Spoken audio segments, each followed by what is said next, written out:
မင်္ဂလာပါခင်ဗျာ Automotive Online Training မှာကြိုဆိုလိုက်ပါတယ်မိတ်ဆွေတို့ကိုဒီဗီဒီယိုဖိုင်လေးမှာဘူးသရာဖြစ်မျှဝေပေးနေတာကတော့ကားတစ်စီးကို scan 2နဲ့ထိုးစစ်တာနဲ့ပတ်သက်ပြီးတော့မိတ်ဆွေတို့ကိုဘူးသရာဖြစ်မျှဝေပေးနေတာပဲဖြစ်ပါတယ်ကားရဲ့ဒိုင်ခွက်မှာချက်မီးလင်းနေတာပဲဖြစ်ဖြစ်ပြစ်ချက်တစ်ခုကိုကြုံတွေ့ရတာပဲဖြစ်ဖြစ်အဲ့ဒီခါမှာ scan 2ကိုထိုးပြီးတော့စစ်ဆေးပြီးတော့ပြစ်ချက်ကုတ်အရာဖြည့်ရှင်းတာကတော့ပို့ပြီးလွယ်ကူတာပဲဖြစ်ပါတယ်ဒါကြောင့်မို့ scan 2ကိုထိုးပြီးစစ်ဆေးခြင်းနဲ့ပတ်သက်ပြီးတော့မိတ်ဆွေတို့ကိုဘူးသရာဖြစ်မျှဝေပေးနေတာပဲဖြစ်ပါတယ်ပထမဦးဆုံးအနေနဲ့ကားရဲ့ဒိုင်ခွက်မှာလင်းနေတဲ့မီးရင်နဲ့ပတ်သက်ပြီးတော့ဘူးသရာဖြစ်မျှဝေပေးခြင်းပါတယ်ဒါကတော့တော့ပိတ်ထားတဲ့အနေထားပဲဖြစ်ပါတယ်ဒါဆိုရင်တော့ဖွင့်လိုက်မယ်တော့ဖွင့်လိုက်တဲ့အနေထားမှာဆိုရင်ကားရဲ့ဒိုင်ခွက်မှာကတော့မီးတွေကတော့အများကြီးပဲလင်းတာပဲဖြစ်ပါတယ်ဒါကတော့ပြဿနာမရှိပါဘူးတော့ဖွင့်လိုက်တဲ့အချိန်မှာကတော့မီးစုံလင်းနေမှာပဲဖြစ်ပါတယ်ဒီနေရာမှာတစ်ချက်သတိထားမှာကတော့ကားတော့ဖွင့်လိုက်တဲ့အချိန်မှာအင်ဂျင်ချက်မီးလင်းနေရမှာပဲဖြစ်ပါတယ်ဒီနေရာလေးကတော့အင်ဂျင်ချက်မီးပဲဖြစ်ပါတယ်ဒီအင်ဂျင်ချက်မီးလင်းနေဖို့လိုအပ်ပါတယ်အင်ဂျင်ချက်မီးလင်းနေမှသာအင်ဂျင်နိုးမှာဖြစ်ပါတယ်တချို့ရဲ့စန်ဆာတွေရှော့ကျနေတာပဲဖြစ်ဖြစ်စန်ဆာကျိုးလိုင်းတွေ ground ကျနေတာပဲဖြစ်ဖြစ်အင်ဂျင်ချက်မီးပျောက်တယ်ဆိုတဲ့ပြဿနာတွေကြုံတွေ့နိုင်ပါတယ်အင်ဂျင်ချက်မီးပျောက်တယ်ဆိုရင်စက်နိုးဖို့အတွက်ခက်ခဲမှာပဲဖြစ်ပါတယ်စက်နိုးလိုက်ပြီးတော့အင်ဂျင်ချက်မီးလင်းနေတယ်ဆိုလို့ရှိရင်လည်းပြစ်ချက်ကုတ်တွေရှိနေပြီးတော့ပြစ်ချက်ရှိနေမှာပဲဖြစ်ပါတယ်ဒါကတော့တော့ဖွင့်ထားတဲ့အနေထားပါဆက်နှိုးလိုက်တဲ့အချိန်မှာဆိုရင်တော့ဒီမီးတွေအကုန်လုံးကပျောက်သွားမှာပဲဖြစ်ပါတယ်ဒါဆိုရင်ဆက်နှိုးလိုက်မယ်ဒါကတော့ဆက်နှိုးလိုက်တဲ့အနေထားပဲဖြစ်ပါတယ်ဆက်နှိုးလိုက်တဲ့အနေထားမှာကတော့ကားရဲ့ဒိုင်ခွက်မှာချက်မီးတွေအကုန်လုံးပျောက်သွားပါတယ်ကပတ်မီးတော့ကျန်ပါတယ်ကပတ်မီးကတော့ကပတ်တက်လိုက်တဲ့ဆိုရင်တော့ပျောက်သွားမှာပဲဖြစ်ပါတယ်ကပတ်တက်လိုက်လို့မပျောက်ဘူးဆိုလို့ရှိရင်လည်းအဲ့ဒီစနစ်မှာပြဿနာရှိနေတာပဲဖြစ်ပါတယ်ဒါဆိုရင်ဆက်ထိုးပြီးတော့စစ်ဆေးကြည့်ကြမယ်အသုံးပြုတဲ့ scanner ကတော့ G-scan 2ပဲဖြစ်ပါတယ်ဒီနေရာကတော့ diagnosis ပဲဖြစ်ပါတယ် diagnosis ထဲကိုဝင်လိုက်မယ်ဒီကားကတော့ Mazda Dimeo 2000 model ဖြစ်ပါတယ်ဒါဆိုရင် Mazda ထဲကိုဝင်လိုက်မယ် Mazda ထဲမှာ International နဲ့ Japan Domestic ဆိုပြီးတော့ရှိပါတယ် Japan Domestic ထဲကိုဝင်မယ် Japan Domestic ထဲကနေပြီးတော့မှ Mazda Dimeo ကိုရှာလိုက်မယ် Mazda Dimeo မှာလည်းအခွဲတွေအများကြီးရှိပါတယ်ဒီကားကသူ့ရဲ့ချယ်ဆီနံပါတ်ကဘယ်လောက်လဲဒါကိုလည်းကားရဲ့တကားပေါင်မှာသို့မဟုတ်အင်ဂျင်ကန်ထဲမှာရေးထားတာပဲဖြစ်ပါတယ်ဒီကားကတော့ DBA DE3FS ဆိုပြီးတော့ရေးထားပါတယ်ဒါဆိုရင်သူ့ရဲ့ချယ်ဆီအရာဝင်ကြည့်လိုက်မယ်ဟာတော့ DE3FS ပါအဲ့ဒီကနေမှတစ်ဆင့်ဝင်လိုက်မယ်2000 model ဖြစ်တဲ့အတွက်2000နဲ့ကိုဝင်လိုက်မယ်ဒါဆိုရင်ကျွန်တော်တို့စစ်ဆေးခြင်းတဲ့အကြောင်းအရာကိုရွေးချယ်ပေးရမှာပဲဖြစ်ပါတယ် PCM Powertrain Control Module ဆိုတာကတော့ engine ဘိုင်းတွေစစ်ဆေးတဲ့အခါမှာဝင်ပေးရမှာပဲဖြစ်ပါတယ် TCM ဆိုတာကတော့ Transmission Control Module ပဲဖြစ်ပါတယ် gear box ဘိုင်းကိုစစ်ဆေးတဲ့အခါမှာအဲ့ဒီထဲကိုဝင်ရမယ်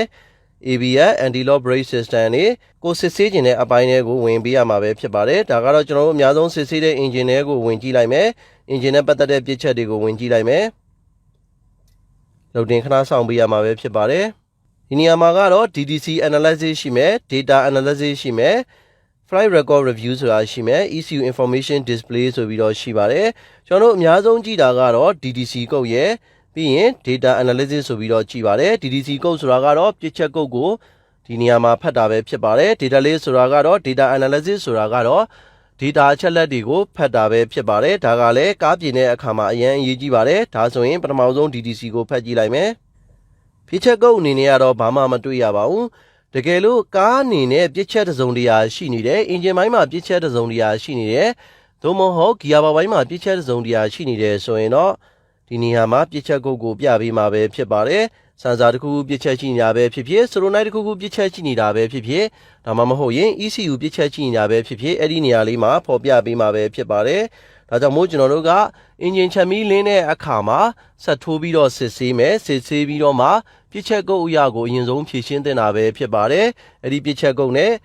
မက်ကာနစ်ရဲ့အတွေ့အကြုံနဲ့ပေါင်းစပ်ပြီးတော့မှသာဒီပြဿနာတွေကိုဖြည့်ရှင်းပေးရမှာပဲဖြစ်ပါတယ်အဲ့လိုမဟုတ်ဘဲနဲ့အင်ဂျင်ချက်မီးလင်းတာကိုဆက်မထိုးဘဲနဲ့ဒီတိုင်းဖြည့်ရှင်းနေဆိုရင်တော့အနာနဲ့စီးနဲ့ကတဲ့ဖို့အတွက်တော်တော်လေးခက်ခဲမှာပဲဖြစ်ပါတယ်အတွေ့အကြုံရကတော့ဖြည့်ရှင်းလို့ရကောင်းရနိုင်ပါတယ်ဒါပေမဲ့နောက်ပိုင်း model မြင့်ကားတွေမှာကတော့ချက်မီးလင်းတဲ့အခါမှာ scan 2ထိုးပြီးစစ်ဆေးတာကတော့ပိုပြီးတော့ကောင်းပါတယ် scan 2ထိုးပြီးစစ်ဆေးပြီးတော့မှသာအဲ့ဒီပြစ်ချက်ကုတ်အရာဒီသူ့ရဲ့ပြဿနာကိုဖြည့်ရှင်းပေးသင့်ပါတယ်ဒါဆိုရင် data analysis ကိုကြည့်လိုက်မယ် ဒါကတော့ Mazda Dimeo 2000ရဲ့ engine data တွေပဲဖြစ်ပါတယ်ဒီကားကတော့ 1.3 engine ပဲဖြစ်ပါတယ်engine data အချက်လက်မှာဆိုရင်တော့ကျွန်တော်တို့ကြည့်ကျင်တဲ့အပိုင်းတွေအများကြီးပဲရှိပါတယ်ဥမာအနေနဲ့ engine RPM ကဘယ်လောက်ထိလဲပတ်နေလဲစီလေအချိုးကကောကောင်းလားဒါတွေကိုလည်းစစ်ဆေးနိုင်ပါတယ်စီကြကရောဘယ်လောက်ရှိလဲလေဝင်ကကောဘယ်လောက်ရှိနေလဲအောက်ဆီဂျင်ဆန်ဆာတွေကောအလုပ်လုပ်လား EF ဆန်ဆာတွေကောအလုပ်လုပ်လားဒါတွေကိုစစ်ဆေးလို့ရမှာပဲဖြစ်ပါတယ်အားလုံးပေါင်းကတော့စာမျက်နှာက10မျက်နှာပါဝင်ပါတယ်ဒါကတော့သူရဲ့ data အချက်လက်တွေပဲဖြစ်ပါတယ်engine လုတ်ကိုလည်းကြည့်ပါတယ် engine လုတ်ကတော့18လောက်ရှိပါတယ်ဒါဆိုရင်တော့တော်တော်လေးကောင်းတဲ့အနေအထားပဲဖြစ်ပါတယ်max air flow ကတော့နည်းနည်းလေးများနေပါတယ် 1.3 engine မှာ 1.5 ပတ်ဝန်းကျင်လောက်ဝင်နေပါတယ် 1.5 ဆိုရင်တော့အနည်းငယ်တော့များပါတယ် engine RPM ကတော့650ပတ်ဝန်းကျင်လောက်ရှိပါတယ်650လောက်ဆိုရင်တော့ဒါပုံမှန်အနေအထားလို့ပြောလို့ရပါတယ် short term long term အနေအထားတွေကလည်းကောင်းပါတယ်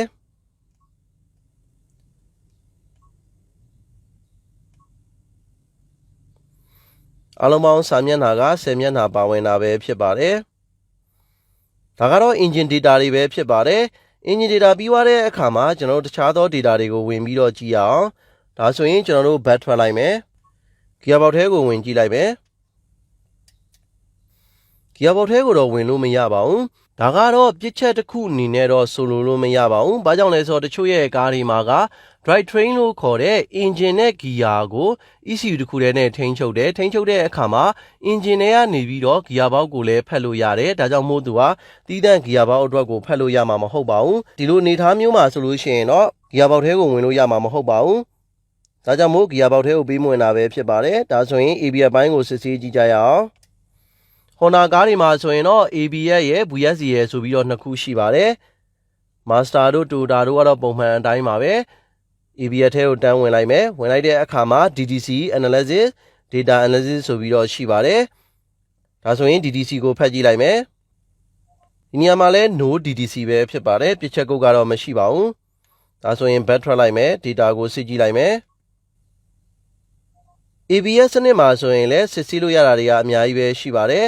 ABS စနစ်မှာအများဆုံးပြစ်ချက်ကတော့ wheel speed sensor တွေပဲဖြစ်ပါတယ်ကားဘီး၄ခုမှာဆိုလို့ရှိရင် ABS sensor ၄ခုပါဝင်ပါတယ်အဲ့ဒီ sensor တွေကအသုံးပြုတာကြာသွားတာပဲဖြစ်ဖြစ်ဒါမှမဟုတ်ရင်မိုးထဲရေထဲဖြတ်မောင်းလို့များသွားတာပဲဖြစ်ဖြစ်ကြွက်ကြိုက်တာပဲဖြစ်ဖြစ် sensor တွေကပြတ်နိုင်ပါတယ်သို့မဟုတ် sensor ကြိုးတွေကပြတ်နိုင်ပါတယ် ABS sensor ပြစ်ချက်ကုတ်တက်ပြီးတော့ဒိုင်ခွက်မှာ ABS မီးလင်းလာတာပဲဖြစ်ပါတယ်ချို့ကားတွေမှာဆိုရင်စလင်မီးနဲ့တွဲပြီးတော့လင်းပါတယ်အဲ့ဒီခါမှာကျွန်တော်တို့ကကားမောင်းပြီးတော့ဒီနေရာမှာရှိနေတဲ့ကားဘီးရဲ့လေပတ်မှုတွေကိုစစ်ဆေးလို့ရပါတယ်ဒါကတော့ကားရပ်ထားတဲ့အနေအထားဖြစ်တဲ့အတွက်0 km/h လို့ပြနေတာပဲဖြစ်ပါတယ်တကယ်လို့ကားမောင်းနေတဲ့အနေအထားဆိုလို့ရှိရင်တော့ဒီနေရာမှာကနန်းလေးတွေကတက်နေမှာပဲဖြစ်ပါတယ်တက်သွားနေတဲ့အချိန်မှာဒီညမှာရှိနေတဲ့ကနန်းတွေကညီနေဖို့လိုအပ်ပါတယ်ဒါကတော့ရှေ့ရဲ့ဘယ်ပဲဖြစ်ပါတယ်ဒါကတော့နောက်ရဲ့ဘယ်ပါဒါကတော့ရှေ့ရဲ့ညာဖြစ်ပါတယ်ဒါကတော့နောက်ရဲ့ညာပဲဖြစ်ပါတယ်ကားဘီး၄ခုမှာဆိုရင် ABS sensor ၄ခုပါပါတယ်တစ်ခုပြတ်နေတယ်ဆိုရင်အဲ့ဒီနာမှာကနန်းက0နဲ့ပဲပြတ်နေမှာပဲဖြစ်ပါတယ်ဒါကြောင့်မို့ ABS sensor ပြတ်တယ်ဆိုရင်သို့မဟုတ် ABS sensor ကြောင်တယ်ဆိုရင်ပြစ်ချက်ကုတ်ကိုလည်းဖတ်သင့်တယ်လို့ဒီညမှာရှိနေတဲ့ကနန်းတွေကိုလည်းဖတ်သင့်ပါတယ်ခါလေကြရင်ပြစ်ချက်ကုတ်ကပန်းတင်းကုတ်ပြတယ်ဖြတ်လိုက်တယ်ပျောက်သွားတယ်ဒါပေမဲ့ဒီညမှာရှိနေတဲ့ data ကိုကြည့်ပြီးတော့ ABS sensor ကအလုပ်လုပ်လားမလုပ်လားဆိုတာကိုလည်းစစ်ဆေးလို့ရမှာပဲဖြစ်ပါတယ်ပန်းတင်းကုတ်တက်ပြီးတော့ ABS sensor အလုံးမလုပ်တဲ့အခါမှာဒီနေရာမှာကအလုံးမလုပ်တဲ့ sensor က0 km/h နဲ့ပြနေမှာပဲဖြစ်ပါတယ်ဒီလိုပုံစံမျိုးနဲ့ ABS sensor တွေကိုလည်းစစ်ဆေးလို့ရမှာပဲဖြစ်ပါတယ်ဒါကတော့ကားတစ်စီးရဲ့ data အချက်လက်တွေကိုနမူနာအနေနဲ့စစ်ဆေးတာကိုမိတ်ဆွေတို့ကိုဗုဒ္ဓအဖြစ်ဖော်ပြပေးတာပဲဖြစ်ပါတယ်နောက်တစ်ချက်အနေနဲ့ scan tool နဲ့ထိုးပြီးတော့စစ်ဆေးတဲ့အခါမှာ16ပင်ခေါင်းရဲ့နေရာကိုလည်းသိဖို့လိုအပ်လာပါတယ်16ပင်ခေါင်းကတော့ Mazda Dimeo မှာဒီနေရာလေးမှာတက်ထားတာပဲဖြစ်ပါတယ်